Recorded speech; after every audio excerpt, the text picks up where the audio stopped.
ಅವರು ನನಗೆ ಎಲ್ಲ ಸಭೆ ಆದಮೇಲೆ ನನ್ನ ಜೊತೆ ಒಂದು 15 ನಿಮಿಷ ಮಾತಾಡಿದ್ರು.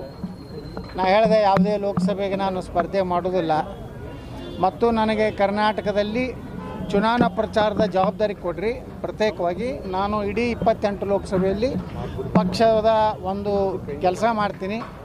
28 ಲೋಕಸಭೆ ಗೆಲ್ಲಿಸುವಂಥ ಪ್ರಾಮಾಣಿಕ ಪ್ರಯತ್ನ ನಮ್ಮ ಏನು BJPಯ ಎಲ್ಲ ಕಾರ್ಯಕರ್ತರು ಮಾಡ್ತಾಯಿದ್ದಾರೆ, ನಾನು ಮಾಡ್ತೇನೆ ಅಂತೇಳಿ ಅವರಿಗೆ ನಾನು ಭರವಸೆ ಕೊಟ್ಟಿದ್ದೆ.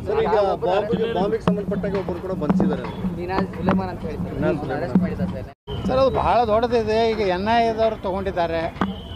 ನಿಶ್ಚಿತವಾಗಿಯೂ ಇದು ಭಾಳ ದೊಡ್ಡ ಜಾಲ. ಇದು ವ್ಯವಸ್ಥಿತವಾಗಿ ದೇಶದಲ್ಲಿ ಒಂದು ಅಸುರಕ್ಷತೆ ಅಭದ್ರತೆಯನ್ನು ಮಾಡಬೇಕು ಅನ್ನೋಂಥ ಸಂಚು ಏನಿದೆ, ಪಾಕಿಸ್ತಾನದ ಇರ್ಬೋದು, ISI ಇರ್ಬೋದು, ಅವೆಲ್ಲ ಲಿಂಕ್ ಅದಾವೆ. ಎಲ್ಲ ಏನು PFI ಇವೆಲ್ಲ ಏನು ಚಟುವಟಿಕೆ ಇದಾವಲ್ಲ, ಅವ್ರದ್ದು ಒಟ್ಟೆ ಗುರಿ 2047ಕ್ಕೆ ಭಾರತವನ್ನು ಇಸ್ಲಾಂ ರಾಷ್ಟ್ರ ಮಾಡಬೇಕು ಅನ್ನೋಂಥ ಉದ್ದೇಶದಿಂದ ಈ ರೀತಿ ದೇಶದಲ್ಲಿ ಅಶಾಂತಿಯನ್ನು ಇವತ್ತು ತರುವಂಥ ಕೆಲಸ ಮಾಡಿದರೆ, ಅದರಲ್ಲಿ ಕರ್ನಾಟಕದಲ್ಲೇ ಇದು ಏನು ಆಗ್ತಾ ಇದೆಯಲ್ಲ, ಇದು ಈ ಒಂದು ಕರ್ನಾಟಕ ಸರ್ಕಾರದ ಒಂದು ರೀತಿ ತುಷ್ಟೀಕರಣ, ಮುಸ್ಲಿಮರನ್ನ ಸಂತೈಸಲಿಕ್ಕೆ ಮಾಡ್ತಿರುವಂಥದ್ರಿಂದ ಅವರಿಗೆ ಮತ್ತಿಷ್ಟು ಸ್ವಾತಂತ್ರ್ಯ ಸಿಕ್ಕಂಗಾಗಿದೆ.